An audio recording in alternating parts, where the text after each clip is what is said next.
집에 오세요. 주말을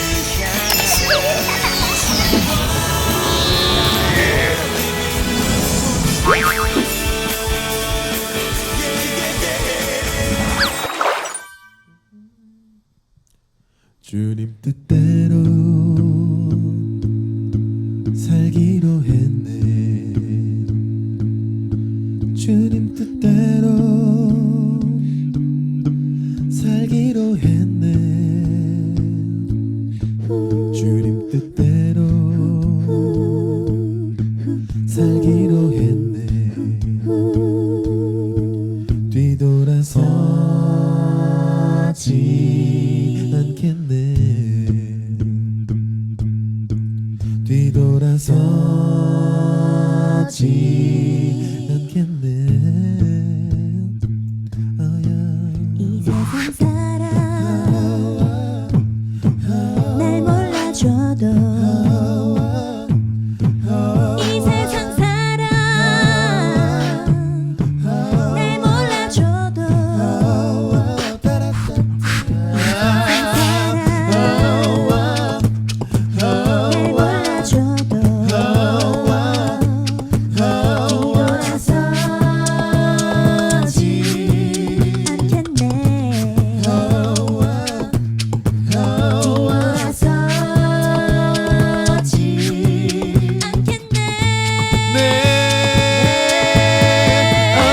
시련이 와도 수많은 유혹 속에도 진실하신 주님 약속만 붙들리라.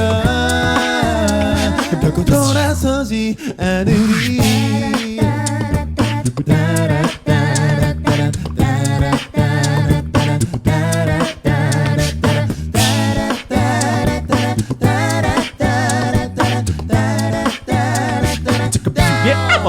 세상 등지고 십자가 보내. 세상 등지고 십자가 보내. 세상 등지고 십자가 보내.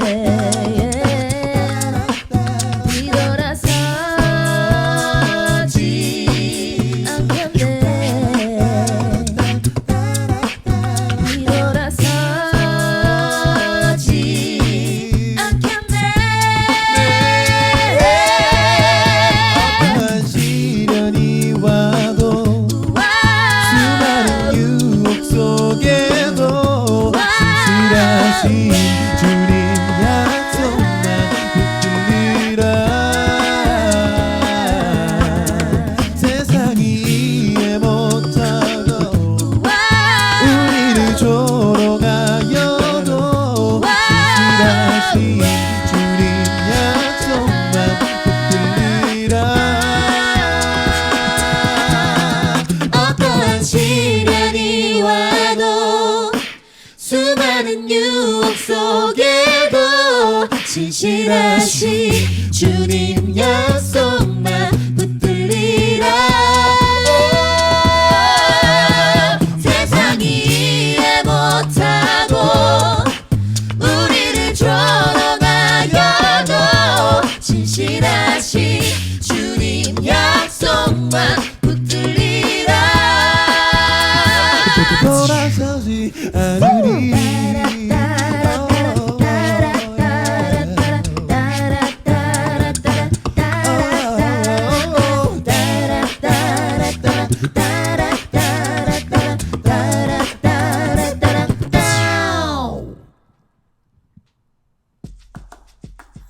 안녕하세요. 성서유니온 독자 여러분, 밴쿠버 기독교 세계관 대학원을 섬기고 있는 전성민입니다. 세계관적 성경 읽기 같이 시리즈로 이야기 나누고 있는데요. 오늘은 두 번째, 욥바의 바닷가, 혐오와 환대의 갈림길에서 라는 제목으로 이야기를 나누고자 합니다.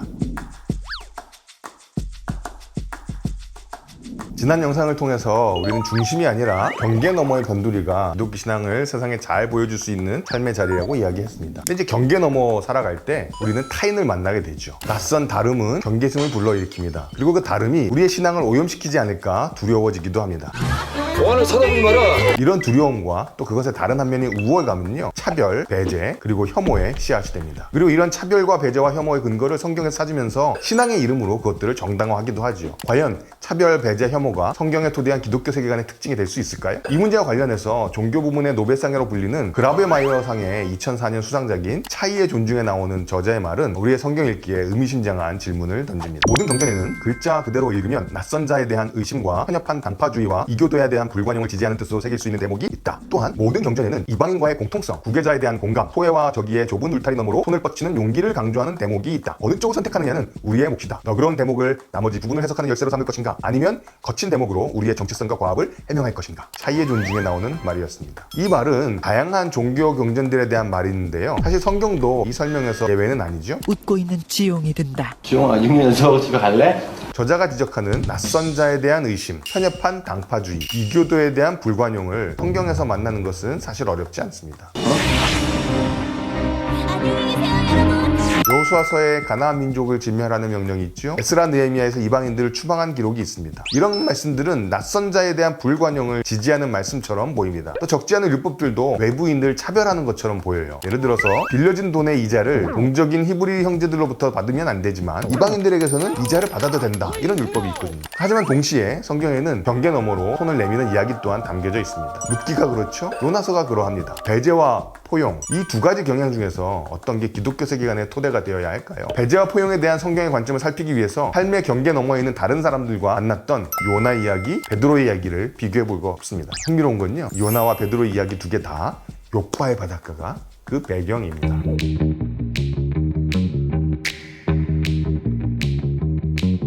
요나를 향한 하나님의 말씀으로 요나서가 시작되지요. 하나님은 요나가 니느웨에 가서 자기의 말씀을 외치기를 원하십니다. 이누의 사람들에게 알리거라. 그런데 요나는 하나님을 피해서 스페인으로 도망가려고 해요. 요나, 듣고 있는 거냐?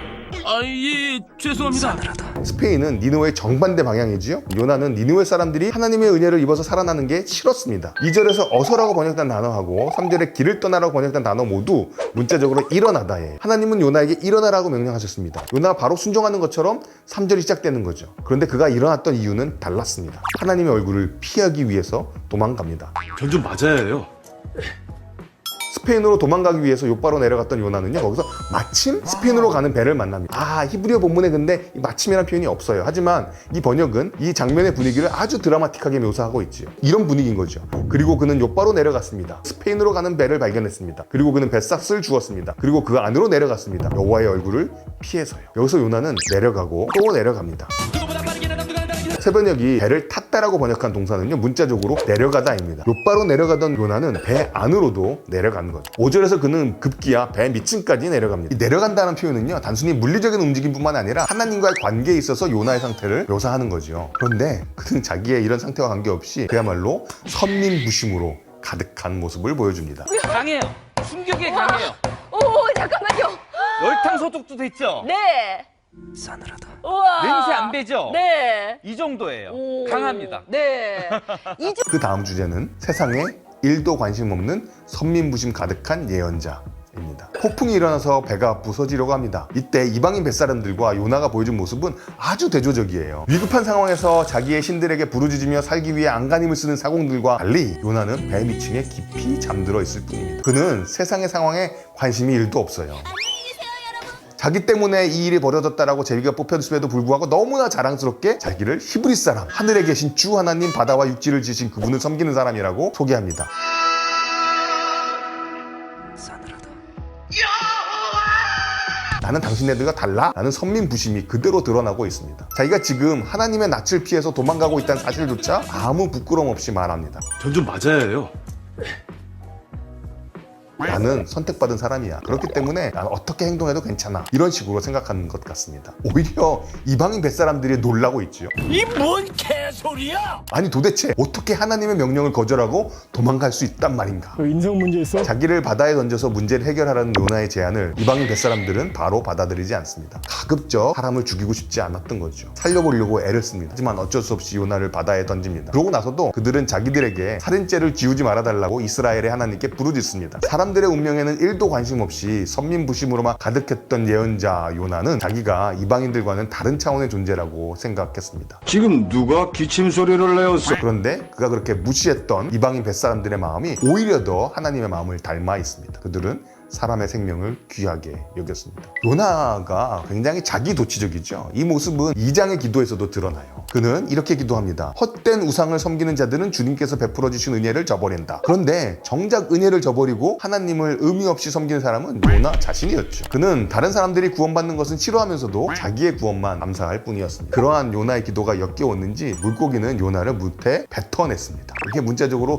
토했다라는 표현이에요. 하나님께서 하신 명령을 따르기는 했지만 이 동사가 어떤 역겨운 것을 개워내는 형태를 묘사한다는 사실은 매우 흥미롭습니다. 요나의 기도를 들었던 물고기는 하나님의 명령을 받고 요나를 배워냅니다. 토해내고 말아요. 마침내 요나가 하나님의 말씀을 따라서 니느웨로 가서 외칩니다. 40일만 지나면 니느웨가 무너진다. 여기 무너진다는 표현은요, 문자적으로 뒤집어진다 정도를 뜻하는데요. 멸망의 맥락에 쓰인 경우도 있고요. 또 방향이나 외모의 변화를 의미하는 경우도 있습니다. 이어지는 이야기를 보게 되면 요나는 분명히 니느웨가 무너지기를 바라면서 외쳤겠지만 니느웨는 요나가 기대하고 바랬던 방식과는 다른 방식으로 뒤집어집니다. No, God, please, no, no, no, no! 요나의 외침에 대해서 니느웨 사람들은 하나님의 말씀을 믿고 금식을 선포하고 돌이킵니다. 그런 짓은 하지 말아야 했는데 난 그 사실을 몰랐어. 사람뿐만이 아니라 동물들까지 금식하면서 배옷을 입었어요. 참 우스꽝스러운 모습입니다. 하지만 뱃사람들처럼 매우 신속하고 명확하고 심각했습니다. 그러자 하나님은 예고했던 재앙을 거두십니다. 모두가 다 행복해야 할 순간입니다. 그러나 문제는 요나였습니다. 요나는 이런 상황이 화가 날 정도로 매우 못마땅했어요. 좋아? 좋으냐고. 자기가 혐오하고 싫어하는 니느웨 사람들에게 하나님의 은혜와 자비가 베풀어졌다는 사실이 죽을 만큼 싫었습니다. 하나님의 은혜와 자비는 나에게만 베풀어져야 한다는 것이 요나의 생각인 거죠. 요나는 니느웨가 어떻게 될까 못마땅하게 지켜보고 있었죠. 근데 하나님은 그런 까칠한 태도를 갖고 있던 요나에게 그래도 박넝쿨을 통해서 좋은 환경을 만들어 주십니다. 요나가 기분이 개꿀 좋아졌어요.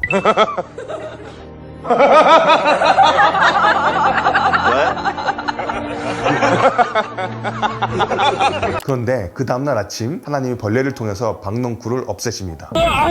그러자 요나는 다시금 죽겠다고 불평을 합니다. 아니, 타인에게 베풀어지는 은혜는 못마땅해서 죽겠고 자기에게 베풀어지는 은혜가 없어지는 것은 기분 나빠 죽겠습니다. 그리고 내가 화내는 건 언제나 정당하다. 이것이 욥바에서 시작된 요나의 이야기입니다. 욥바의 바닷가 에피소드 2는요 베드로 편입니다. 요나서는 하나님이 모든 사람과 피조물을 아끼는 것이 옳지 않냐? 라는 질문으로 끝납니다. 이 질문은 요나 이야기에서 튀어나와서 요나 이야기를 읽는 모든 사람들, 우리에게 특별히 요나처럼 하나님의 은혜를 배타적으로 이해하면서 하나님의 은혜가 자기 세계를 넘어서 흐르는 것이 못마땅한 사람들에게 이 질문이 던져집니다. 그런데 이 질문에 대한 답을 우리는 사도행전 9장에서 10장에 나오는 베드로와 고넬료의 이야기를 통해서 듣게 됩니다. 베드로가 욥바에 있는 무두장이 시몬의 집에 여러 날 머무르게 됩니다. 그때 가이사랴에는 로마 군대 백부장인 고넬료가 살고 있었습니다. 자, 로마 군대 백부장 분명히 이방인인 거죠. 그는 늘 하나님께 기도하는 사람이었습니다. 그러다가 고넬료는 하나님께서 그의 기도와 자선 행위를 기억하고 계시니 이제 욥바로 사람을 보내서 베드로를 데려오라는 천사의 말을 환상 가운데 듣게 됩니다. 고넬료가 사람들을 보냈습니다. 그 사람들이 하루쯤 걸려서 욥바에 가까이 갑니다. 그때 베드로는 정오 기도를 드리러 지붕에 올라가 있었습니다. 베드로는 거기서 하늘에서 내려오는 보자기 같은 그릇 환상을 봅니다. 그 안에는요 온갖 부정한 동물들이 골고루 들어있었습니다. 그야말로 부정한 동물 종합 세트였어요. 음성이 들립니다. 일어나 잡아먹으라.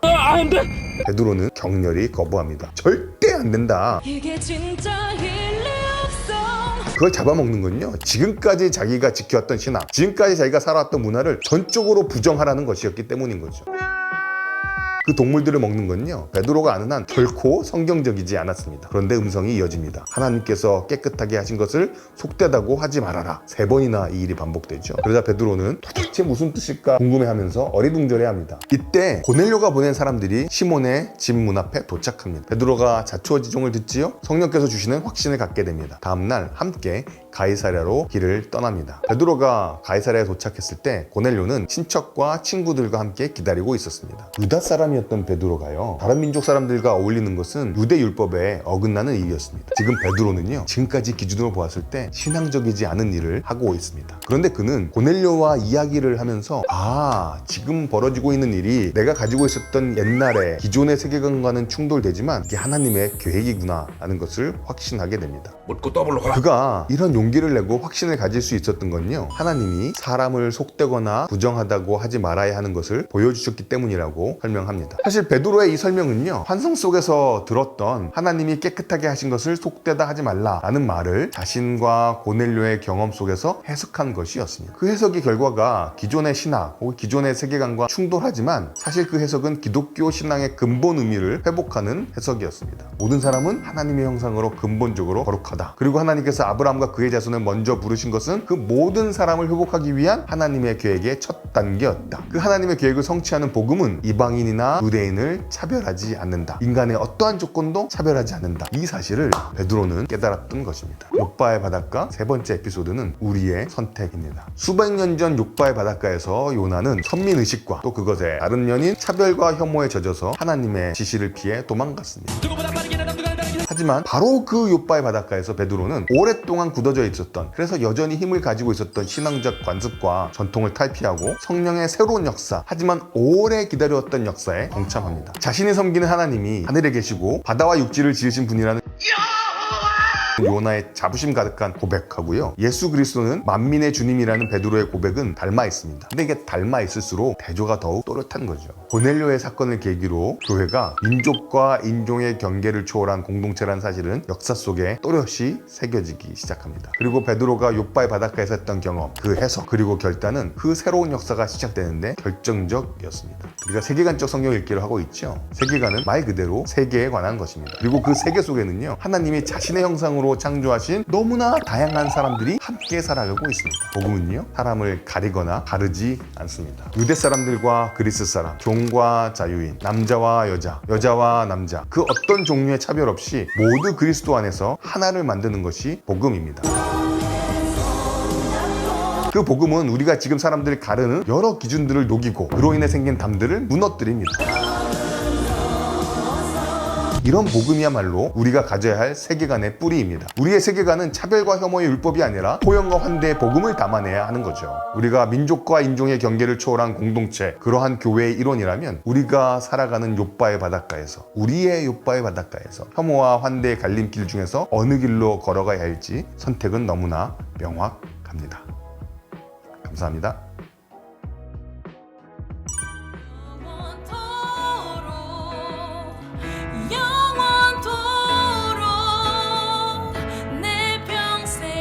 필요합니다. 우리의 세계관은 현생에서 오류에서 자유로울 수 없다. 기독교 세계관이라 하더라도 지속적으로 숙고하고 검증해야 될 필요가 있습니다.